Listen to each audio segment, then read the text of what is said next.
రామ్ గారు నిర్వహిస్తున్న happy money visualisation 2.0 లో మీరు జాయిన్ అవ్వాలనుకుంటున్నారా? కింద నెంబర్లని సంప్రదించండి. లైఫ్‌లో మనం ఏదైనా అనుకుంది జరగలేదు అన్నప్పుడు, దాంతో లైఫ్ ఇంతేనా అయిపోయింది నా జీవితం అంతా అని బాధపడడం కన్నా, నెక్స్ట్ అసలు లైఫ్‌లో మనం ఏం చేయాలి అనేది ఫస్ట్ ఆలోచించాలి. ఎలా ఆలోచించాలి అంటే ఒక ఎమోషనల్ వెల్‌నెస్ కోచ్. ఫస్ట్ మనం సక్సెస్ని డిఫైన్ కరెక్ట్గా చేద్దాం. మళ్ళీ ఒకవేళ మనకు సక్సెస్ఫుల్గా ఎలా అవ్వాలి అని మన ట్రైనింగ్లో ఎక్కడైనా పర్ఫెక్షనిస్ట్లు ఎలా పెట్టుంటారంటే యూ షుడ్ నాట్ ఫెయిల్ అని మనకు ట్రైనింగ్ ఇచ్చుంటే మనం ఫెయిల్ అయిన ప్రతిసారి మనల్ని మనం కర్స్ చేసుకుని ఉంటాం. Right, so let's go back to defining success first. Success is 99% failure. అది గొప్ప సైంటిస్ట్ చెప్పారు, ఐ డోంట్ రిమెంబర్ ఇట్. నాకు ఆ వర్డ్ నచ్చింది సెంటెన్స్. Success is 99% failure. ఎన్నిసార్లు నేను ఫెయిల్ అయితే 99 టైమ్స్ నేను ఫెయిల్ అయ్యాను కాబట్టి నేను ఎలా సక్సెస్ అవ్వాలో నేర్చుకున్నాను ఆ ఫెయిల్యూర్స్ నుంచే. That is success. ఓకేనా? ఇప్పుడు నేను ఒక 2-3 సార్లు ఫెయిల్ అయిపోయానంటే డజంట్ మ్యాటర్. జాక్ క్యాన్ఫీల్డ్ అనే ఒక writer international best seller book ఉంది ఆయనది. ఓకే, చికెన్ సూప్ అన్నట్టు గుర్తు. ఆ బుక్ ఆయన 146 రిజెక్షన్స్ అయినాయి.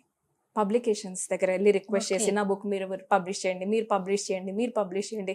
No no no no no అని ఆయన ఎన్నిసార్లు తీసుకుంటే ఈరోజు మంచి ఇంటర్నేషనల్ కోచ్ అయ్యాడో తెలుసా? మనమైనా సరే 100 దగ్గర జనరల్గా ఆపేస్తుంటాం. ఎడిసన్ ఎందుకు అయ్యాడు? ఎందుకు అయ్యాడు ఎడిసన్? 1000 టైమ్స్ ఎవడన్నా చేస్తాడా? 1000 టైమ్స్ ఫెయిల్ అయినప్పుడు, బట్ స్టిల్ హీ డిడ్. ఎవరు అడిగారంట, నువ్వు 999 ఫెయిల్ అయ్యావు కదా, నువ్వు 1000th టైం కదా నీకు వచ్చింది. I think so 1000. ఓకే, కొంతమంది 10,000 అని కూడా అంటారు. నాకు 1000 అన్నట్టే నాకు గుర్తు. 10,000th టైం కదా నువ్వు సక్సెస్ అయ్యి బల్బు కనిపెట్టావు. 999 టైమ్స్ ఫెయిల్ అయిపోయావు కదా అంటే హూ సెడ్ ఐఎమ్ ఫెయిల్డ్? నేను చెప్పాను నీకు ఫెయిల్ అయ్యి, నేను ఫెయిల్ అవ్వాల. 999 డిఫరెంట్ వేస్ వేరే కనుక్కున్నాను నేను అన్నాడట. That is his confidence level. 146th time ఆయన పబ్లికేషన్స్ ఓకే అన్నారు. 145 టైమ్స్ ఆయన ఆయన నమ్మి ముందుకెళ్ళాడా? నా బుక్ బాగుంటుందని నమ్మకం లేకపోతే ఆయన అంతకడ దాకా ఎందుకు అన్ని నోస్ రిజెక్షన్ తీసుకుంటాడు? So what is success? Let's go back to that. పిల్లలు ఒకవేళ మనం రాంగ్ ట్యూనింగ్ చేసుకున్నా, మనం రాంగ్ ట్యూనింగ్ చేసుకున్నా, ఈ వీడియోతో అది ఆపేసి ఓకే స్టెప్ ఇన్. ఫస్ట్ మీకు ఏం చేయాలందో స్టెప్ ఇన్ చేసేసి యాక్షన్లోకి దిగి చెయ్యండి. మీరు ఎక్స్పెక్టేషన్స్ తగ్గట్టుగా రిజల్ట్స్ రాకపోయినా పర్లేదు, నేర్చుకోండి. ఇలా చేయకూడదు, ఈ ఫార్ములా ఇలా వర్కౌట్ అవ్వలేదు, చేయండి ఫార్ములా, మళ్ళీ చేయండి వేరే రకంగా. అది సక్సెస్ అవ్వలేదు, నెక్స్ట్ వేస్ చేసుకుంటూ వెళ్ళండి.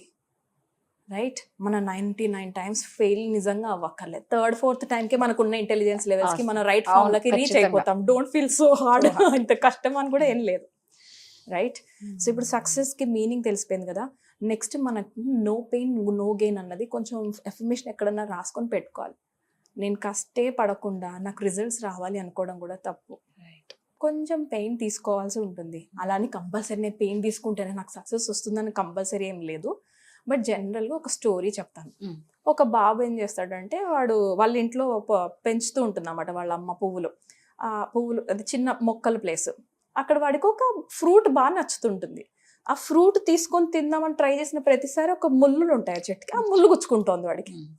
అది తీద్దామని ట్రై చేస్తున్నాడు, ముళ్ళు గుచ్చుకుంటుంది, తీద్దామని ట్రై చేస్తున్నాడు, ముళ్ళు గుచ్చుకుంటుంది. కొన్ని రోజులు అయిన తర్వాత వాడికి ఇంక ఏడుపు వచ్చేస్తున్నాడు, వాడు తినలేకపోతున్నాడు. ఇంకా వాళ్ళ అమ్మ దగ్గరికి వెళ్ళి ఏడుచుకుంటా, నాకు రావట్లేదు ఆ ఫ్రూటు అని ఏడుస్తుంటాడు. వాళ్ళ అమ్మ అంటది, నువ్వు మానేసి నేను ఇస్తా అని చెప్పాలి అక్కడ.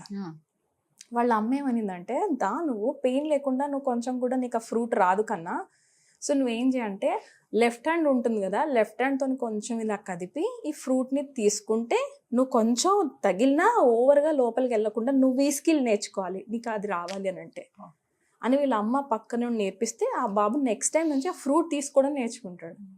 మనం ఏం చేస్తామంటే జనరల్గా మనమే తీసేసి అవునా కన్నా మనమే వెళ్ళి తీసేస్తాం. వాడు ఎప్పుడు నేర్చుకుంటాడు? Let them go through some pain. వాడికి పెయిన్ కొంచెం గుచ్చుకుందే కదా, అప్పుడు వాడు నెక్స్ట్ నాకు ఫ్రూట్ కావాలంటే ఏం కావాలమ్మా నీ దాకా వచ్చాడు. Let them go through that little pain. ఆ పెయినే లేకపోతే నీకేం రాదు అన్న విషయం కూడా వాళ్ళకి చెప్దాం మనం. రైట్, సో నేనేమంటానంటే అలా పిల్లల దగ్గరికి వెళ్ళేసి కొంచెం, నేను ఓన్లీ పిల్లలు అని అనట్లా, ఎవరైనా సరే నో పెయిన్ నో గెయిన్. కొంచెం అది ఎక్కడైనా రాసేసుకోండి ఎఫర్మేషన్. కొంచెం పెయిన్ తీసుకుంటాను for a very big good. Outcome. అదే అంటే మామూలుగా అమ్మ అంటే ఎలా ఉంటుందంటే ఎందుకు ఆ బిడ్డకి, కానీ ఎప్పుడు మనం ఉండం కదా, రైట్ మనం లేనప్పుడు కూడా Right. వాళ్ళు చేసుకోగలిగేంత. రైట్ రైట్ పేరెంటింగ్ అంటే Right. ఏంటి తెలుసా రాదా? ఉమ్. నేను ఆధారం లేకుండా కూడా వాడు బతకగలిగే ట్రైనింగ్ ఇవ్వటం ఈజ్ రైట్ పేరెంటింగ్. అలానే అసలు సపోర్ట్ ఫస్ట్ నుంచి ఇవ్వకుండా ఉండడు కాదు. అది క్లైంబర్ ఉంటుంది కదా, పైకి ఎత్తే చెట్టు, దానికి ముందు ఆ కర్ర పెడతాం. ఆ కర్రను సపోర్ట్ చేసుకుని చేసుకుని చేసుకుని ఆ మొక్కదంతా పాకుతుంది. అప్పుడు ఈ కర్ర తీసినా ఉంచినా పెద్ద డిఫరెన్స్ ఏమి ఉండదు. అప్పటికే ఇది స్ట్రాంగ్ అయిపోతుంది ఇక్కడ కాండం. That is parenting. మనం సపోర్ట్ చేయాలి, తర్వాత సపోర్ట్ తీసేయాలి, వాడంతటా వాడు నిలబడగలగాలి. ఏంటంటే నిజంగా లైఫ్లో ఇంక ఇంతేనా, మా లైఫ్ ఇంతే అని అనుకోకుండా అన్నట్టు ఒక్కొక్కరు పెద్ద పెద్ద వాళ్ళందరూ ఎన్నోసార్లు కింద పడి పైకి లేచి ఈ రోజు ఒక స్టేజ్ లో ఉన్న వాళ్ళే తప్ప ఉన్నపాటున ఎవ్వరు పైకి ఎక్కిన వాళ్ళు కాదు. అలా వెళ్ళినా కూడా అది ఎవరో సక్సెస్ సడన్ గా Right. ఫాలో అయిపోతారు. ఖచ్చితంగా అవును. స్లోగా నీ గ్రాఫ్ పెరిగిందంటే అది నిలకడగా ఉండే సక్సెస్ రాదా? ఒక్కటేసారి నువ్వు టప్ అని వై యాక్సిస్ లో నీ సక్సెస్ వచ్చిందంటే ఏదో దొంగతనం చేయటమో, ఏదో తప్పుదారి పట్టడమో, లేదా నువ్వు ఆల్రెడీ ముందే చాలా కష్టపడ్డావు కాబట్టి టక్కున ఒకటేసారి వాళ్ళకి సక్సెస్ వస్తుంది. సక్సెస్ ఆ లెవెల్లో వెళ్ళారంటే బ్యాక్ ఎండ్ లో నువ్వు చూసావంటే ఖచ్చితంగా వాళ్ళ హార్డ్ వర్క్ ఉంటుంది. నిలిచిందంటే, లేదు నేనేమి లేదు తప్పుదారిలో తొక్కి నేను ఫస్ట్ నేను అంత సక్సెస్ వెళ్ళానంటే తప్పని వెంటనే పడిపోతారు ఎక్కడో అక్కడ. ఎందుకంటే వాళ్ళు స్కిల్ డెవలప్ చేసుకోవాలా. ఇప్పుడు ప్రతి ఒక్కరు అంతే. ఓ మెగాస్టార్ అంటే సినిమా వాళ్ళు కానీ, రాజకీయంలో ఒక మంచి స్థానంలో ఉన్న ముందు వాళ్ళు కానీ, ఎవరైనా పెద్ద పెద్ద మేధావులందరూ ఎలా కష్టపడిన వాళ్ళు. సో మనం కూడా అలా అవ్వాలి అంటే ప్రతిదీ తట్టుకునే శక్తి వాళ్ళకి చాలా ఉంది కాబట్టి ఈ రోజు వాళ్ళు ఆ స్టేజ్ లో ఉన్నారు.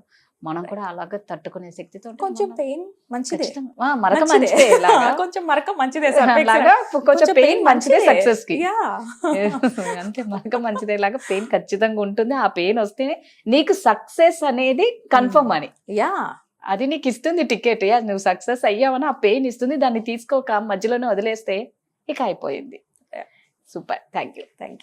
సుమన్ టీవీలో మీ పర్సనల్ అండ్ బిజినెస్ ప్రమోషన్స్ కోసం కింది నెంబర్కి కాంటాక్ట్ చేయండి.